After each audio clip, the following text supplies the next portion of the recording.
दोस्तों, रक्षा विशेषज्ञ और अंतर्राष्ट्रीय मामलों में दिलचस्पी रखने वाले लोग हमेशा इस सवाल पर चर्चा करते हैं कि अगर कभी भारत और चीन के बीच जंग हुई तो दुनिया किसके साथ खड़ी होगी। कौन भारत का समर्थन करेगा और कौन चीन के साथ जाएगा। रूस और यूक्रेन युद्ध के बाद यह सवाल और भी बड़ा हो गया है। हालांकि भारत और चीन के बीच बड़े युद्ध की संभावना काफी कम मानी जाती है, लेकिन अगर कभी ऐसा हुआ तो दुनिया का शक्ति संतुलन पूरी तरह बदल सकता है। वैसे सच यही है कि कोई भी देश किसी दूसरे की लड़ाई को पूरी तरह नहीं लड़ता। हर देश को अपनी जंग खुद ही लड़नी पड़ती है। भारत को भी अगर कभी चीन का सामना करना पड़ा तो सैन्य ताकत से लेकर कूटनीतिक तक, मनोवैज्ञानिक युद्ध से लेकर इंफॉर्मेशन वॉर तक हर मोर्चे पर खुद ही मुकाबला करना होगा। अब सबसे बड़ा सवाल आता है रूस का। रूस के भारत और चीन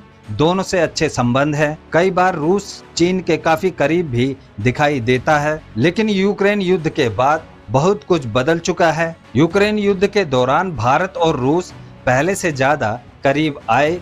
जब पश्चिमी देशों ने रूस पर भारी प्रतिबंध लगाए, तब भी भारत ने रूस से तेल खरीदना जारी रखा। भारत ने पूरे युद्ध में न्यूट्रल स्टैंड रखा और यही बात रूस को सबसे ज्यादा पसंद आई। आज व्लादिमीर पुतिन कई बार खुलकर भारत के प्रधानमंत्री मोदी की तारीफ कर चुके हैं। अगर ऐसे में भारत और चीन के बीच टकराव होता है तो यह मानना गलत नहीं होगा कि रूस खुलकर किसी एक पक्ष में आने से बचेगा। हाल ही में भारत में रूस के राजदूत ने भी कहा था कि भारत और चीन का विवाद उनका आपसी मामला है और रूस इससे दूर रहेगा। यह बयान इसलिए भी महत्वपूर्ण है कि क्योंकि 1962 के युद्ध के समय सोवियत संघ ने चीन को भाई और भारत को दोस्त कहा था, लेकिन अब दुनिया बदल चुकी है। भारत की ताकत पहले जैसी नहीं रही और रूस के साथ उसके रिश्ते भी काफी गहरे हो चुके हैं। यहाँ दिलचस्प बात और है, 1962 में जिस चीन को रूस अपना भाई कह रहा था,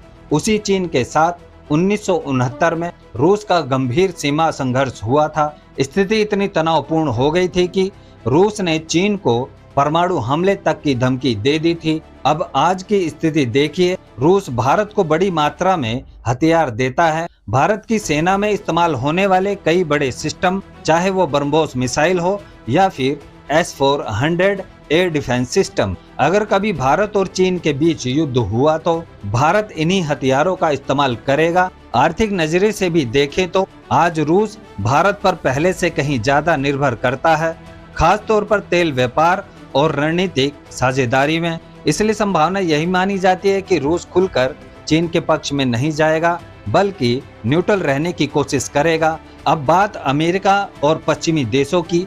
अमेरिका, जापान, ऑस्ट्रेलिया और कई पश्चिमी देश आज चीन की बढ़ती ताकत को लेकर चिंतित हैं और भारत को एशिया में एक बड़े संतुलन के रूप में देखते हैं। क्वाड जैसे समूह भी इसी रणनीति का हिस्सा माने जाते हैं। ऐसी स्थिति में अगर भारत और चीन के बीच तनाव बढ़ता है तो अमेरिका और उसके सहयोगी देश भारत को कूटनीतिक समर्थन, इंटेलिजेंस सपोर्ट और सैन्य तकनीकी मदद दे सकते हैं। हालांकि ये देश सीधे युद्ध में उतरेंगे ऐसा मानना अभी भी मुश्किल है, लेकिन इतना तय है कि चीन के खिलाफ संतुलन बनाने में भारत की भूमिका आने वाले समय में और भी बड़ी होने वाली है।